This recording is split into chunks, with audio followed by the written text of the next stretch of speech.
तो दोस्तों, आज हम एक्सप्लेन करने वाले हैं 2025 में आई मूवी लारा को, जो तमिल सिनेमा की मूवी है, जो सस्पेंस थ्रिलर से भरी पड़ी है। तो चलिए बिना समय गवाए इस मूवी की स्टोरी को स्टार्ट करते हैं। मूवी के शुरुआत में हम लोग कार्तिक नाम के पुलिस ऑफिसर को देख पाते हैं, जो अपने टीम मेंबर के साथ एक शख्स के घर पर आया होता है। यहां पर वो थोड़ बहुत इन्वेस्टिगेशन करते रहते हैं। थोड़े समय पहले इस घर के हस्बैंड और वाइफ कार्तिक के पास कॉल करके उसे यह बातें बताई कि सर, मेरे घर में चोरी हो गई।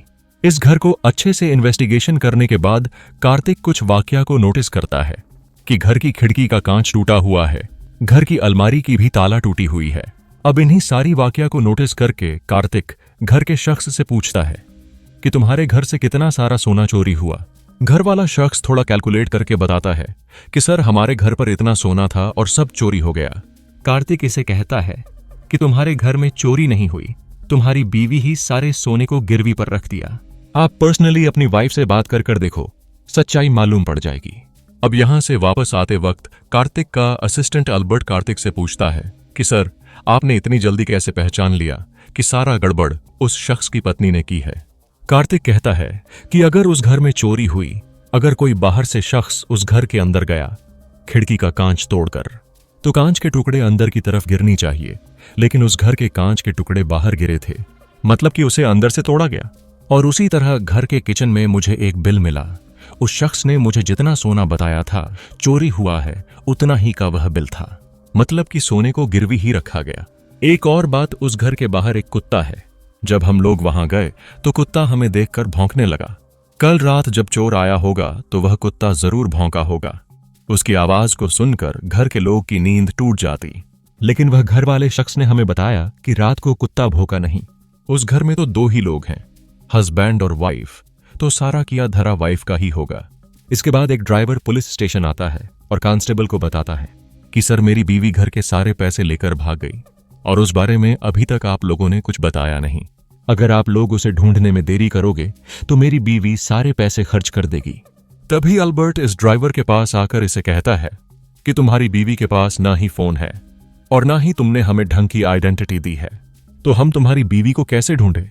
हम लोगों ने तुम्हें बताया ना, जैसे तुम्हारी बीवी के बारे में कुछ मालूम पड़ेगा तो हम तुम्हें बता देंगे। अगले दिन एक मछुआरा बीच के पास से गुजर रहा होता है, तभी इसे एक लड़की की डेथ बॉडी दिखाई देती है। अब यह शख्स इस बारे में पुलिस को इन्फॉर्म करता है तो कार्तिक अपने टीम के साथ यहां पर आता है। दरअसल ये बॉडी पहचानने की स्थिति में नहीं होती, चेहरा पूरी तरह से बिगड़ गया होता है। बॉडी पर काफी सारे गहरे जख्म के निशान होते हैं। आप इस बॉडी की स्थिति का अंदाजा इस बात से लगा सकते हैं कि डॉक्टर इसका फिंगरप्रिंट तक नहीं ले पाते हैं। कार्तिक अब यही सोचने लगता है कि यह मर्डर है या फिर खुदकुशी। आसपास के पुलिस स्टेशन में मालूम करता है कि क्या हाल ही में किसी लड़की की मिसिंग कंप्लेन दर्ज हुई है क्या। अगले सीन में हम लोगों को एक बहुत बड़े पॉलिटिशियन को दिखाया जाता है। इसके घर में टीवी पर यही न्यूज चल रही होती है कि किसी बीच के पास किसी लड़की की बहुत ही बुरी हालत में डेथ बॉडी मिली। इस न्यूज को देखकर पॉलिटिशियन का बेटा बहुत ही ज्यादा रोने लगता है। इसके माँ बाप इसे समझाने लगते हैं कि बेटा, तुम हार मत मानो, तुम उस लड़की को भूल जाओ, वो वापस नहीं आने वाली। इधर कार्तिक उस ड्राइवर को मोर्चरी रूम बुलाता है डेथ बॉडी की पहचान के लिए। इसी मोर्चरी रूम के पास एक लोकल कॉर्पोरेटर होता है। यह कॉर्पोरेटर दास कार्तिक से बहुत ही ज्यादा गुस्सा होता है। यहां से सीन छोटी सी फ्लैशबैक में जाती है। एक दिन कार्तिक अपने टीम मेंबर के साथ गाड़ियों की चेकिंग कर रहे थे, तो उसी रास्ते से दास का ड्राइवर गुजर रहा होता है। इसके गाड़ी में कचरा होता है तो इसे समझाने लगते हैं कि तुम्हें यह कचरा इधर नहीं फेंकना है। तो वो कॉर्पोरेटर दास कार्तिक को साइड में बुलाकर इसे रिश्वत देने की कोशिश करता है, लेकिन कार्तिक एक ईमानदार पुलिस ऑफिसर होता है, दास को घेंचकर चमाट लगाता है और इसे भी समझाने लगता है। अब प्रेजेंट टाइम पर वो ड्राइवर मोर्चरी रूम के पास आकर उस डेथ बॉडी को देखकर बाहर आकर कहता है, नहीं नहीं, ये मेरी बीवी नहीं है। कार्तिक कहता है, अरे तुमने बताया था जब तुम्हारी बीवी घर से भागी थी तो ऐसे ही ड्रेस पहनी हुई थी। ड्राइवर कहता है कि ये सच है, मेरी बीवी ऐसे ही ड्रेस पहनी हुई थी, लेकिन यह मेरी बीवी नहीं है। कॉर्पोरेटर दास इन पुलिस वालों के ऊपर गुस्सा होने लगता है, कहता है कि जबरदस्ती एक अनाथ डेथ बॉडी की पहचान करवाकर केस को क्लोज करना चाहते हो। इस तरह से दास उस बड़े पॉलिटिशियन के पास कॉल करके इसके बारे में बताता है कि सर, मेरे ड्राइवर की बीवी भाग गई। पुलिस वालों को हाल ही में एक अनाथ डेथ बॉडी मिली। मेरे ड्राइवर को डरा धमकाकर उस बॉडी को इसकी बीवी की बॉडी बता रहे हैं। जानबूझकर इस केस को बंद करना चाहते हैं। पॉलिटिशियन दास को कहता है कि मैं कार्तिक के बारे में अच्छे से जानता हूं। वह बहुत ही ईमानदार सिंसियर पुलिस ऑफिसर है। मैं जानता हूं कि तुम दोनों के बीच अच्छी खासी नहीं बनती, तुम उसे उसका काम करने दो। इसके बाद कार्तिक और अल्बर्ट डॉक्टर के पास जाते हैं उस डेथ बॉडी के पोस्टमार्टम रिपोर्ट के बारे में जानने के लिए। तभी उनकी गाड़ी को कोई फॉलो करते रहता है। डॉक्टर इन्हें बताता है कि मैं उस लड़की की पोस्टमार्टम रिपोर्ट बहुत ही मुश्किल से तैयार किया। उस लड़की को ऊपर से गिराने की वजह से मौत हुई है, या तो यह लड़की खुद नीचे कूदकर अपने आप को खत्म की होगी। सर में गहरी चोट लगने की वजह से इसकी मौत हो गई। पानी में होने की वजह से मछलियां इसके सर को खा गईं। इस लड़की के साथ गलत वगैरह कुछ नहीं हुआ है। इसके बाद कार्तिक को मालूम पड़ता है कि उस बीच के पास सीसीटीवी कैमरा लगा हुआ है। कार्तिक जब सीसीटीवी फुटेज को देखता है तो उसे मालूम पड़ता है कि दो शख्स एक लड़की को भगा रहे हैं। अपने टीम मेंबर को कहता है कि इन दोनों लड़कों के बारे में मालूम करो और उसके बाइक को भी ट्रेस करने के लिए कहता है। तभी एक पुलिस ऑफिसर कहता है कि सर, मैं इनमें से एक लड़के को जानता हूं, हाल ही में पुलिस स्टेशन आया था पासपोर्ट वेरिफिकेशन के लिए। तो कार्तिक उसके फोन नंबर पर कॉल करता है तो फोन स्विच ऑफ आ रहा होता है। इसके बाद पुलिस वाले उनके एरिया में जाकर उन्हें ढूंढने लगते हैं, मगर उन दोनों के बारे में कोई आता पता नहीं होता। उन दोनों में से एक शख्स दिनेश पुलिस स्टेशन आकर कार्तिक से पूछने लगता है कि सर, मुझे पता चला कि आप लोग मुझे ढूंढ रहे हो, क्या बात है? कार्तिक कहता है कि तुम मर्डर करके भाग गए और मेरे से ही पूछ रहे हो कि हम लोग तुम्हें क्यों ढूंढ रहे हैं। दिनेश कहता है कि मैंने किसी को नहीं मारा। कार्तिक इसे बीच का फोटो दिखाकर पूछता है कि तुम दोनों इस लड़की को क्यों भगा रहे हो। तो दिनेश जो हुआ वह कार्तिक को बताने लगता है। एक रात सत्या दिनेश दारू की दुकान के पास बैठकर दारू पीते हुए अच्छे से एंजॉय कर रहे होते हैं। दरअसल इन दोनों का प्लान होता है कि पासपोर्ट बनवाकर सिंगापुर जाकर वहां पे अच्छे से हम दोनों सेटल हो जाएंगे। सत्या का पासपोर्ट आ चुका होता है, इसी का दोनों पार्टी मना रहे थे। दिनेश का भी पासपोर्ट कुछ दिनों में आने वाला था। बाद में दोनों लाल बत्ती एरिया में जाते हैं लड़की के साथ एंजॉय करने के लिए। दोनों यहां एक लड़की से बात करके इसे बीच पर लाते हैं। यहां पर दोनों गांजा पी रहे थे। सत्या लड़की के साथ जबरदस्ती करने लगता है गांजा पीने के लिए। वह बोल रही होती है कि मुझे इन सब की आदत नहीं, लेकिन फिर भी यह जबरदस्ती करते हैं तो लड़की यहां से भागने लगती है। दिनेश सत्या को बोलता है कि उस लड़की को जाने दो, हम एक और लड़की ला लेंगे। प्रेजेंट टाइम पर कार्तिक कहता है कि ठीक है, तुम दोनों ने उस लड़की को नहीं मारा, मगर इस समय तुम दोनों का फोन स्विच ऑफ क्यों आ रहा है? दिनेश कहता है कि सर, हम दोनों विदेश जाने के लिए मैं और मेरा दोस्त सत्या दोनों ने बहुत सारे कर्ज लिए। कर्ज देने वाले हम दोनों के पास बार बार कॉल कर रहे थे पैसे लौटाने के लिए, तो हमने अपना फोन स्विच ऑफ कर दिया और हाल ही में मेरा दोस्त सत्या सिंगापुर जा चुका है। इसके बाद कार्तिक दिनेश को उस लड़की का एड्रेस बताने के लिए बोलता है। दिनेश कहता है कि सर, मुझे उस लड़की का एड्रेस तो नहीं मालूम, लेकिन हमने उस लड़की को जहां से पिक किया था मैं आपको वहां ले जा सकता हूं। अब इस तरह से पुलिस वाले दिनेश के साथ उस एड्रेस पर जाते हैं जहां पर पुलिस वाले कुछ लड़कियों से उस लड़की के बारे में पूछने लगते हैं। यहां मालूम पड़ता है कि 2 दिनों से वह लड़की यहां नहीं आई। कार्तिक उसके घर के बारे में मालूम करके उस लड़की के घर पर जाते हैं तो मालूम पड़ता है कि उस लड़की की एक बच्ची स्कूल जाने वाली है और उसी तरह उसकी एक बीमार रहने वाली बूढ़ी मां भी है। इस लड़की की नाम होती है जया। तो यहां पर कार्तिक जया से दिनेश के बारे में पूछने लगता है। जया कहती है कि हाँ सर, मैं इसे जानती हूं, 2 दिन पहले ये और इसके दोस्त ने मुझे बुक किया था। बीच के पास दोनों ले जाकर गंजा पीने के लिए बोला तो मैं वहां से भाग गई। तभी कार्तिक नोटिस करता है कि जया के शरीर पर बहुत सारे जख्म हैं। पूछता है कि तुम्हारे शरीर पर किसने सिगरेट जलाई? जया कहती है कि कल एक शख्स मुझे अपने घर पर ले जाकर मेरे साथ बहुत ही जबरदस्ती से कांड वगैरह किया, सिगरेट भी जलाया। इस धंधे में ऐसा होता है सर। कार्तिक पूछता है कि तुम्हारी हालत किस कस्टमर ने की? जया कहती है कि सर, उस काउंसलर के ड्राइवर ने। कार्तिक थोड़ा हैरान होता है कि वह ड्राइवर ऐसा गिरा हुआ इंसान है। इसके बाद कार्तिक दिनेश को पुलिस स्टेशन ले जाकर उस ड्राइवर की बीवी की फोटो को दिखाकर इसे पूछने लगता है कि क्या तुम इस लड़की को जानते हो? दिनेश कहता है कि नहीं सर, मैं इस लड़की को कभी नहीं देखा। इसके बाद दिनेश पुलिस स्टेशन से बाहर आकर अपने दोस्त सत्या के पास कॉल करके कहता है कि भाई, हम दोनों बहुत बड़ी मुसीबत में फंसने वाले हैं। दिनेश की बातें कार्तिक चोरी छिपे सुन रहा होता है। यही सोच रहा होता है कि आखिर यह किसे बात कर रहा है। इसके बाद कार्तिक अपने टीम मेंबर के साथ उस ड्राइवर के घर जाते हैं, मगर वहां पर वो ड्राइवर मौजूद नहीं होता। उसकी मां होती है, कहती है कि पता नहीं सर, मेरा बेटा कब घर आता है कब जाता है। घर में पैसे भी ठीक ढंग से नहीं देता, हमेशा दारू पीकर पैसे उड़ाते रहता है। अब इसी दौरान वो ड्राइवर घर आता है तो कार्तिक इसे हिरासत में लेकर पुलिस स्टेशन लाकर बुरी तरह से मारपीट कर पूछता है कि तुमने जया पर इतना अत्याचार क्यों किया, और मुझे लगता है कि तुमने ही अपनी बीवी के साथ कुछ किया है। अब बहुत मार खाने के बाद ड्राइवर कहता है कि सर मैंने अपनी बीवी के साथ कुछ नहीं किया।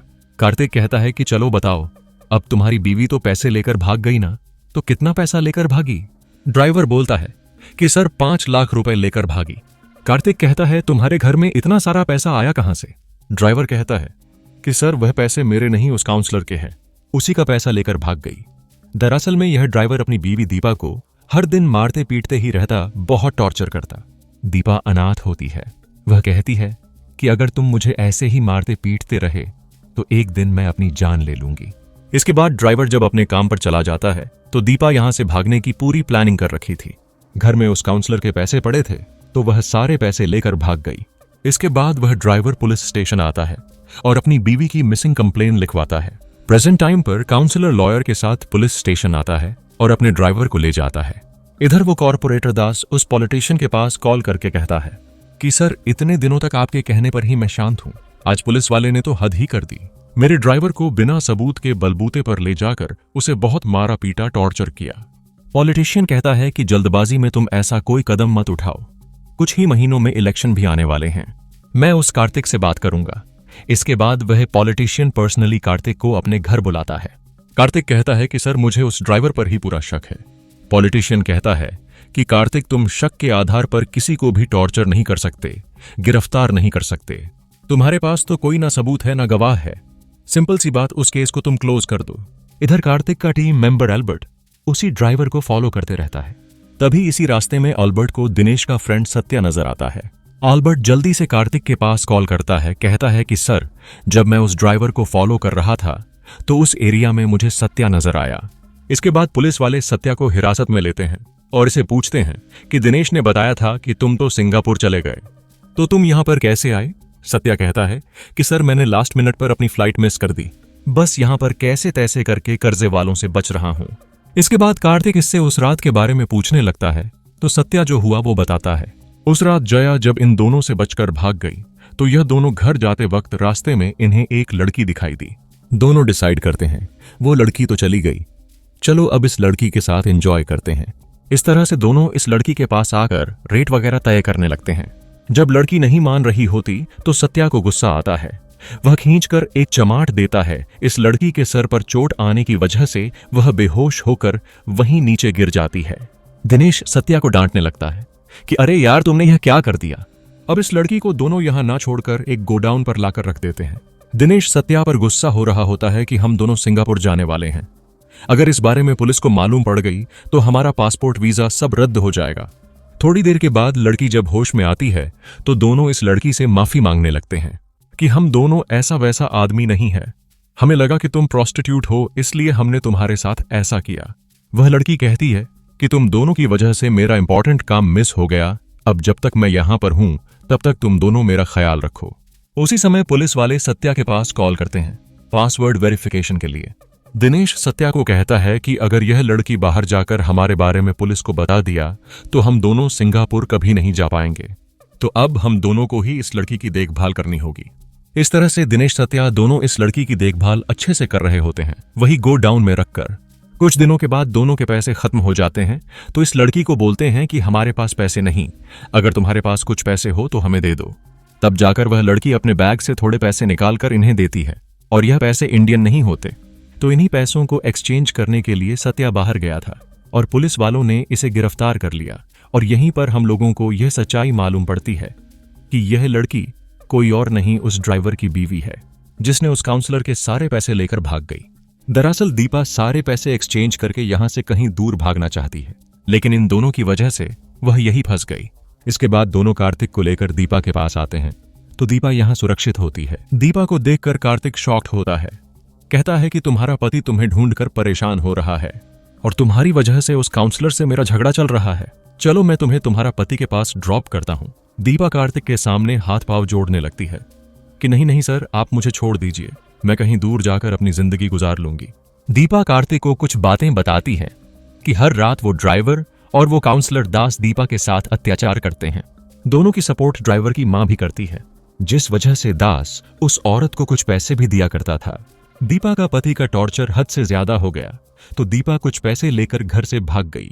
लेकिन मुझे नहीं मालूम था कि उस बैग में इंडियन करेंसी नहीं दूसरी करेंसी है। अब यह सच्चाई जानकर कार्तिक यही सोचने लगता है कि अब इस दीपा को इसके पति के पास नहीं भेज सकते और ना ही उस काउंसलर के पास। कहता है कि चलो ठीक है, उस पॉलिटिशियन से ही इसका हाल पूछते हैं। दीपा कहती है कि नहीं नहीं सर, उस पॉलिटिशियन के पास तो मुझे हरगिज मत ले जाइए। और इस तरह से दीपा एक और सच्चाई कार्तिक को बताती है कि दीपा जब पैसे लेकर भाग रही थी तो वह एक ब्रिज के पास आई थी, तो उस ब्रिज से वो पॉलिटिशियन किसी लड़की की डेथ बड़ी नीचे फेंक दी पानी में। अब यह बातें सुनकर कार्तिक को उस पॉलिटिशियन की बात याद आती है कि इसीलिए उस पॉलिटिशियन ने इस केस को जल्दी से बंद करने के लिए बोला।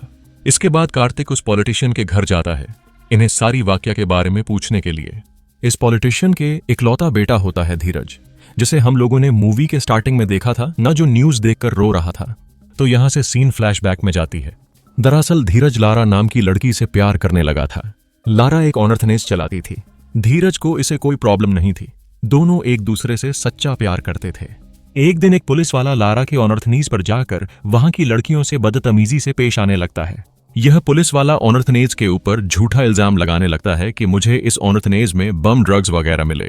यह पुलिस वाला इस ऑर्थनेज के खिलाफ सारे सबूत इकट्ठा करके कोर्ट में पेश करता है तो कोर्ट अपना फैसला इनके खिलाफ सुनाती है, जिस वजह से लारा का ऑर्थनेज बंद हो जाती है। अब लारा यही सारी बातें अपने बॉयफ्रेंड धीरज को बताती है। धीरज कहता है कि तुम टेंशन मत लो, मैं कुछ काम की वजह से बाहर जा रहा हूं, जैसे ही मैं वापस आऊंगा तो इस प्रॉब्लम को मैं सॉल्व कर दूंगा। लेकिन लारा शांत न बैठने की जगह वह अपने ऑर्थनेज के लोगों के साथ धरना देने लगती है। अब गुस्से में आकर वो पुलिस वाला इन सारे लोगों के ऊपर लाठी चार्ज करवाने लगता है। इसमें काफी सारे लोग जख्मी होते हैं। अब यह सारी वाकया को देख लारा थोड़ा उल्टे तरीके से अब काम करने लगती है। वह कुछ गुंडों को पैसे देकर पहले उस पुलिस वाले को किडनैप करवाती है, उसे मरवा देती है। लारा यही तक नहीं रुकती, जो लोग इस ऑर्थनेज को बंद करवाने के केस में शामिल होते हैं उन सब को मारते चली जाती है। इस तरह से लारा अपना खुद का एक संगठन चलाने लगती है। इस दौरान धीरज लारा से कांटेक्ट करने की बहुत कोशिश करता है, मगर वह उसका कॉल ही नहीं उठाती। बहुत दिनों के बाद दोनों मुलाकात करते हैं तो लारा धीरज को अपने तरीके से सारी वाकया बताती है। यहां पर लारा को ब्रीदिंग की प्रॉब्लम होती है। जब भी टेंशन में होती है तो इनहेलर का इस्तेमाल करती है। यहां पर धीरज लारा को गिफ्ट दिखाता है कि जो ऑर्थनेज लारा का बंद हो गया था धीरज उसे ओपन करवा दिया। यही बात कहने के लिए धीरज लारा को बहुत दिनों से ढूंढ रहा था, मगर लारा इसका कॉल ही नहीं उठा रही थी। उन ऑर्थनेज पर आकर लारा बहुत ही ज्यादा खुश होती है कि यहाँ के लोगों को आखिरकार इंसाफ मिल ही गया। दोनों शादी करने का भी डिसीजन ले लेते हैं। इसी दौरान लारा को ब्रीदिंग की प्रॉब्लम होने लगती है। धीरज जल्दी से इसका इनहेलर ढूंढता है, मगर वो तो गाड़ी में होता है। धीरज जब इनहेलर लाकर लारा को देता है तो यह इनहेलर खाली होता है, जिस वजह से लारा यहीं पर तड़प तड़प कर मर जाती है। लारा की मौत को देखकर धीरज बहुत ही ज्यादा दुखी होने लगता है। थोड़ी देर के बाद धीरज अपने फादर को यहां बुलाकर सारी वाकया अच्छे से समझाता है। धीरज का फादर इसे कहता है कि तुम मेरी बात ध्यान से सुनो। इस लारा ने कानून के खिलाफ बहुत सारे काम किया, जिस वजह से पुलिस वाले इसे ढूंढ रहे हैं। अगर इस बारे में पुलिस वालों को मालूम पड़ी तो सबसे पहले पुलिस हम लोगों को उठाकर जेल में बंद कर देगी। हमारे ऊपर शक करेंगे कि लारा के साथ हम भी मिले हुए हैं। तुम यहां से जाओ, मैं यह सब कुछ संभाल लूंगा। इस तरह से वह लारा की लाश को ब्रिज के पास लाकर वहां से नीचे फेंक देता है। अगले दिन पुलिस वालों को लारा की लाश बहुत ही बुरी हालत में मिली। अब सारी बातें सुनने के बाद कार्तिक को तो कुछ भी समझ नहीं आ रहा हो ताकि अब मैं क्या करूं। कार्तिक तो पहले वो कॉर्पोरेटर दास और उसके ड्राइवर को गिरफ्तार करता है, क्योंकि दास हवाला का पैसे ट्रांसफर कर रहा था और दीपा के साथ बहुत ही घिनौना हरकत किया। खुद ड्राइवर की मां उन दोनों को खिलाफ अपना स्टेटमेंट देती है। अब इसके बाद धीरज दीपा को अच्छी जिंदगी देने के लिए उस ऑनर्थनेज में काम पर लगा देता है। धीरज दीपा को अपनी बहन मान रहा होता है। और इसी तरह हम लोगों को इस मूवी के लास्ट में एक शॉकिंग बात मालूम पड़ती है कि जिस समय धीरज के फादर ने लारा को ब्रिज से नीचे फेंका था उस समय लारा जिंदा ही थी। लारा के सर पर गहरी चोट होने की वजह से उसकी मौत हो जाती है। ऐसा ही रिपोर्ट उस पोस्टमार्टम डॉक्टर ने कार्तिक को दिया था। अगर धीरज और उसके फादर लारा को सही टाइम पर अस्पताल ले जाते तो उसकी जान बच जाती। और इसी के साथ यह मूवी यहीं पर समाप्त होती है। सो दोस्तों, आपको यह मूवी कैसी लगी प्लीज हमें लाइक और कमेंट करके जरूर बताइएगा। Thanks for watching video.